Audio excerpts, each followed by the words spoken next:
All lunches are there. Go ahead, Joanna, put your lunch in there. Welcome. You're the first barge group going through.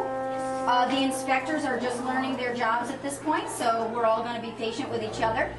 And just remember, you want to answer confidently and truthfully, and then we'll all hope for the best, that you get admitted into the United States as citizens, not.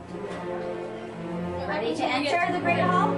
Yeah. All right, follow me. What happens if you get warrant inspector, policeman?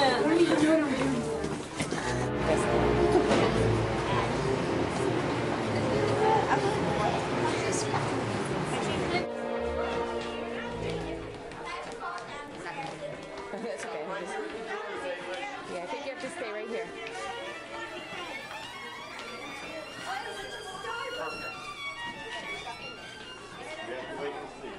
Yeah, I would say so. Let's put our lunches in tiny tip. This hurts even.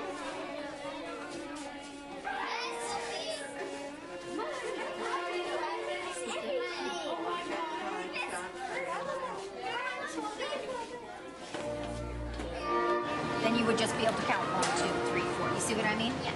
So for now, go ahead and do that total.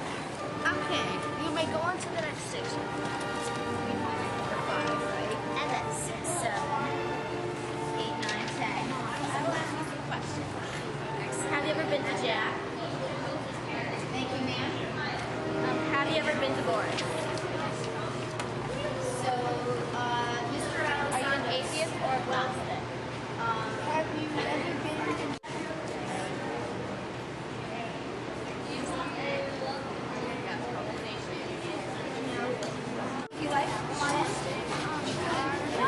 can spread out down that way if you like to. Come on in. Have you ever been to have you been immunized against whooping cough? You haven't. Have you been immunized against tetanus? You have. Have you been immunized against measles? Have you been immunized against typhoid? No.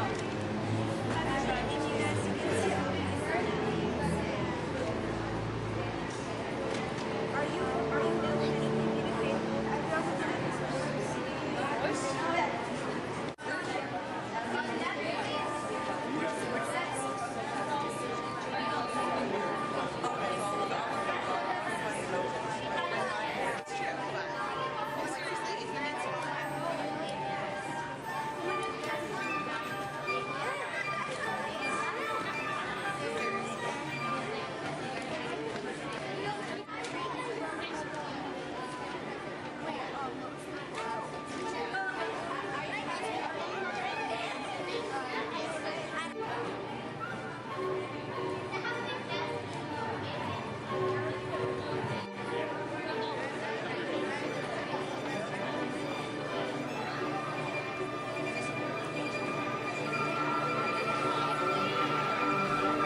I have done the immigration simulation for many, many years now as the fifth grade teacher who's been in this position the longest.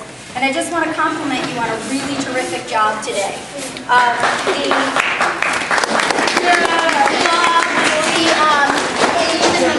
The inspectors took their jobs very seriously and did a great job asking questions and giving points. The immigrants took their roles very seriously and answered questions truthfully.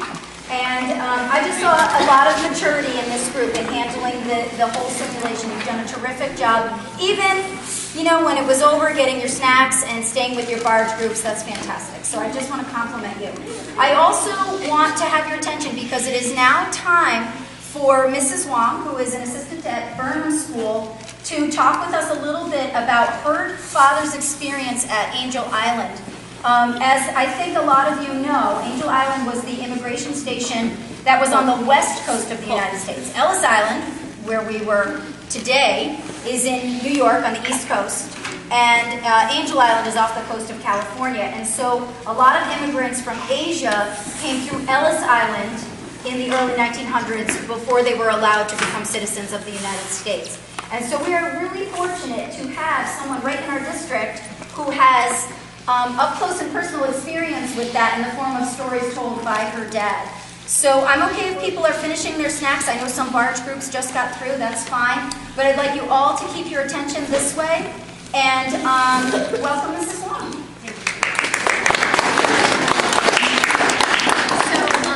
Hi, yes, I did, that's fine. So I am Chinese. What does that mean? What does it mean?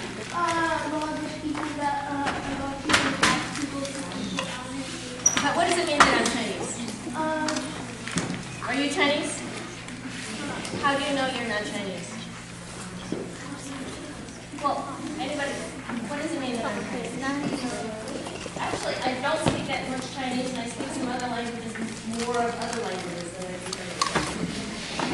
I'm from California. What do you think it means? A lot of my family, most or all of my family is from China. What were you doing? You're from China? Okay, I'm from California. Okay. I am Chinese.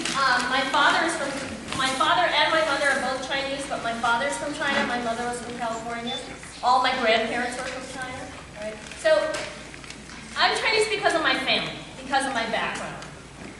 My father, about 80 years ago, came here through Angel Island. All right, how did you find it today? How was waiting in line? How was waiting in line? No, you, yeah. It was long. What else was it? What else? How was waiting in line? Boring. So how long, tell me how long you waited in line today? About? An hour? An hour? My father waited in Angel Island for 5 weeks before he was admitted to this country.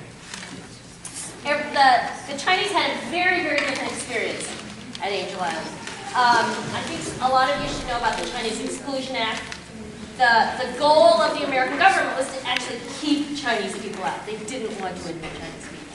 So they instituted this draconian exam that people had to pass. It's very difficult, complicated exam, questions that people had to answer before they were admitted. His father came here before the Chinese Exclusion Act for the same reason that people went through Ellis Island. For the same reason that Europeans came to this country. Why did they come?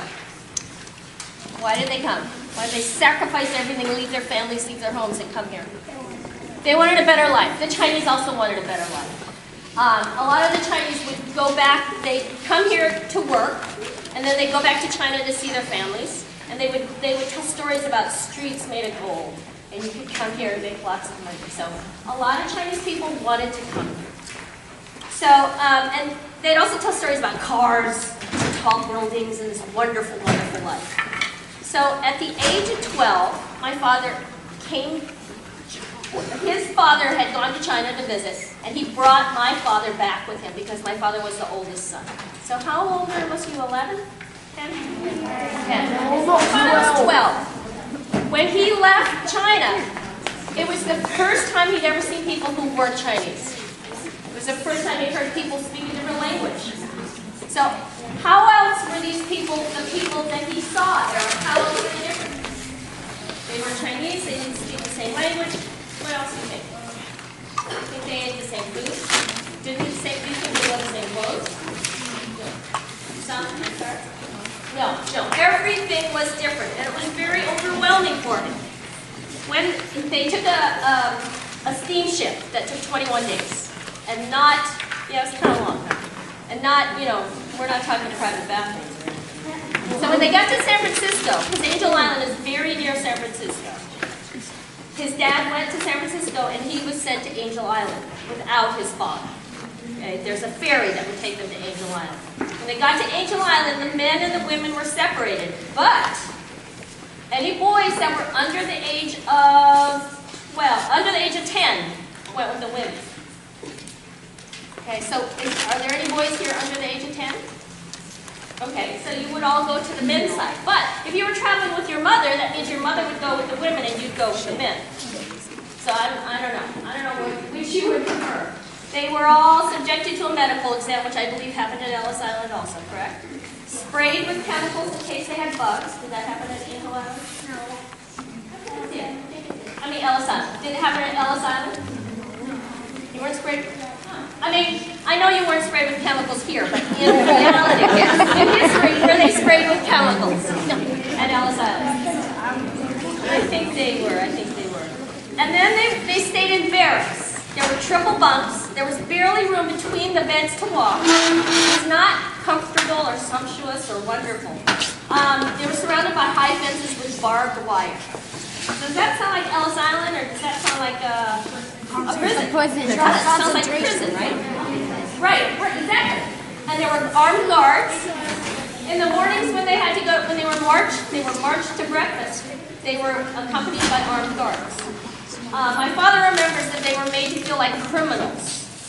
And he just couldn't understand why. It was humiliating. They got to play outside about an hour a day, but there were broken swings, there was an old basketball court. Inside, he remembers that there was this big table in the middle of the room. This is the men's side, of course. But they weren't allowed to use it. The grown-ups used it. And the grown-ups all the kids could do was watch the grown-ups play cards. Sound like fun? Do you want to go to school instead of watching the grown-ups play cards all day? Yeah. They did not have school, but it was so boring. They wanted to go to school just for things to begin with. There also weren't a lot of boys. When my father was there was one other kid. So there's not a lot of people who played. And he had no communication with his father. He was not able to write or anything. Kids were warned that if they were too loud or they talked when someone was talking to them, they might get deported. The bathrooms that I visited Angel Island, the bathrooms are this kind of dingy staircase. And my father remembers that they thought it was fun. He was afraid to go up there by himself at night. So if he had to use the bathroom at night, he would wake up his friend so they could go together. But it was scary, he said. Now the food. Now I mentioned that, of course, coming from China, they're used to Chinese food. But suddenly they're eating, he said there was a lot of canned peas. Does anyone like canned peas? No. You might, it's all right. But would you like canned peas? But would you like canned peas if you ate them every day? No. He said they had toast, oatmeal, eggs, not a lot of meat, a lot of canned peas. Now, as I said, my father was there for 5 weeks. Some people were there for as long as 2 years. 6 months was pretty much kind of an average. 6 months is a long time to be cooped up like that. Now, in order to be admitted into this country, they had to pass these examinations. Or actually, they were interrogations. Right? So they wanted to find out, for instance, if my father was really who he said he was, if his parents were his parents, if his father who was in San Francisco was really his father. So what the interrogators would do, they would ask questions of, in my father's case, of his father, and then they would ask my father the questions to see if he could match the answer. So Do you think they were interested in really finding the accurate, true answer from my father? Yeah. Or did they just want him to match whatever his father? They wanted him to match, okay? So if his father gave the wrong answer, and my father gave the right answer, they still thought it was wrong. I mean, the examiners are not going to go to China to check on the answers to the questions. So they tried to scare you, so you would make a mistake, because they didn't want to admit you to this country. If you hesitated or were wrong, you did run the risk of being deported. My father remembers he had 2 interrogators, a translator and a secretary. Each interrogation system lasted a half a day. There would be 100 to 200 questions each day. And he had 3 sessions. So he had like 300 to 600 questions. Some of the questions are things like this.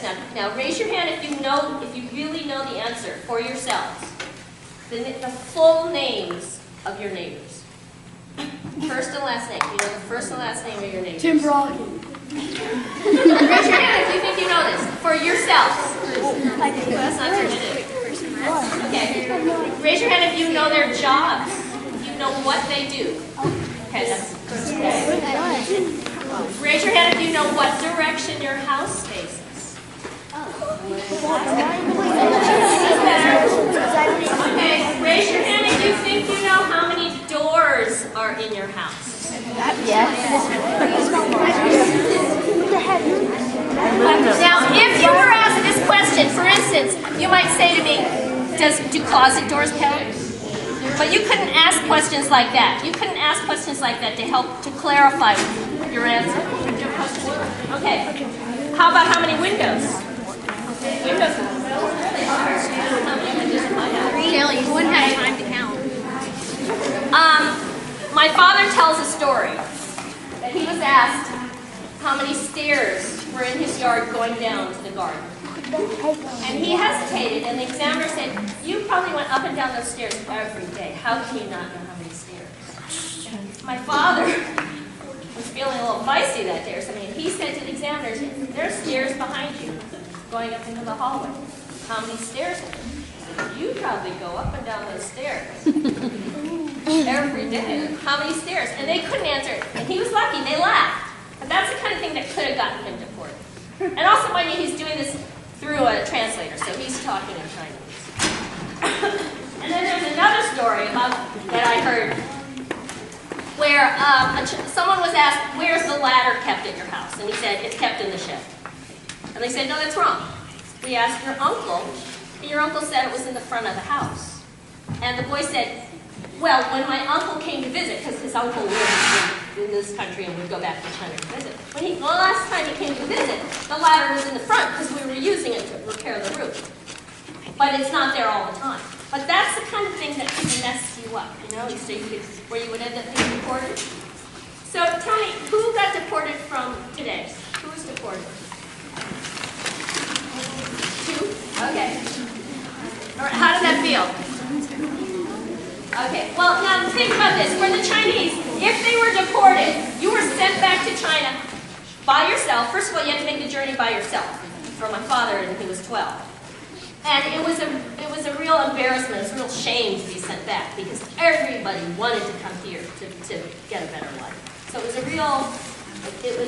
not a good thing to be deported. It was shameful and embarrassing.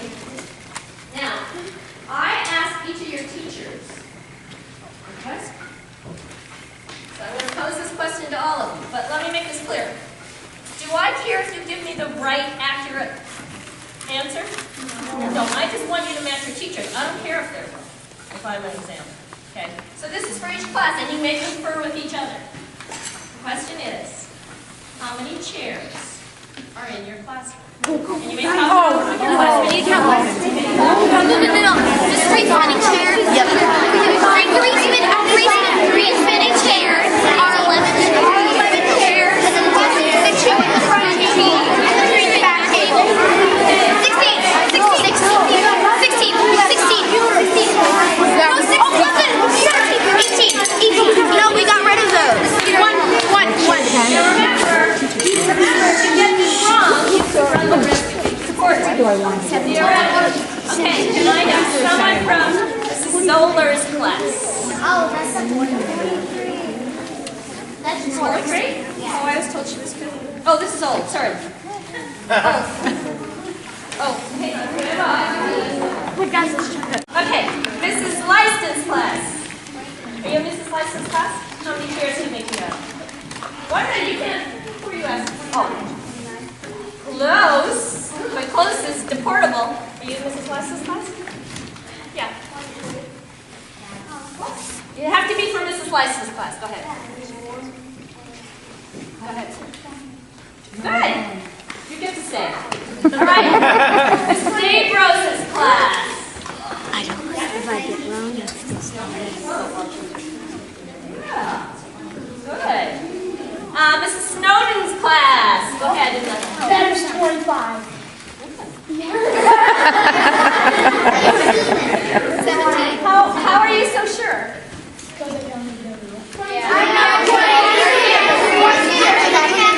Mrs. Street's class.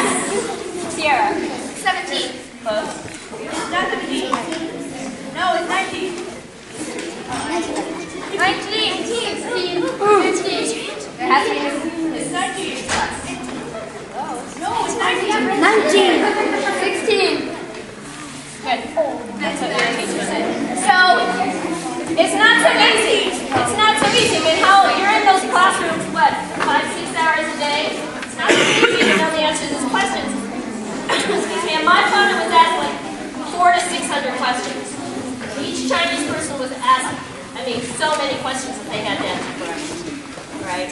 But despite what they went through there, my father was so happy to be there. He was so happy to provide a better life for his family and a better life for himself. So, I mean, it was all, definitely for him, it was all worth it. Just as going through Ellis Island was all worth it. Yes? Was your father there when the San Francisco Earthquake? No. But earthquakes happen in California all the time. Are there any questions?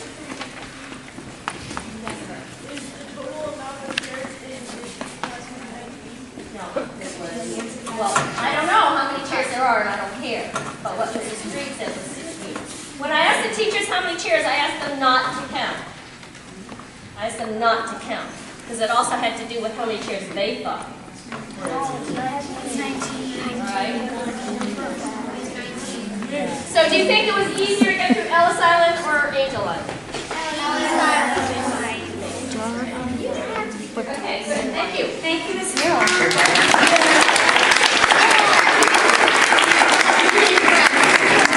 All right, let me tell you what's going to happen next. The first thing I would like you to do, we're getting ready to have lunch. And the first thing I want you to do is take a look at your table and all of the unused pieces of paper.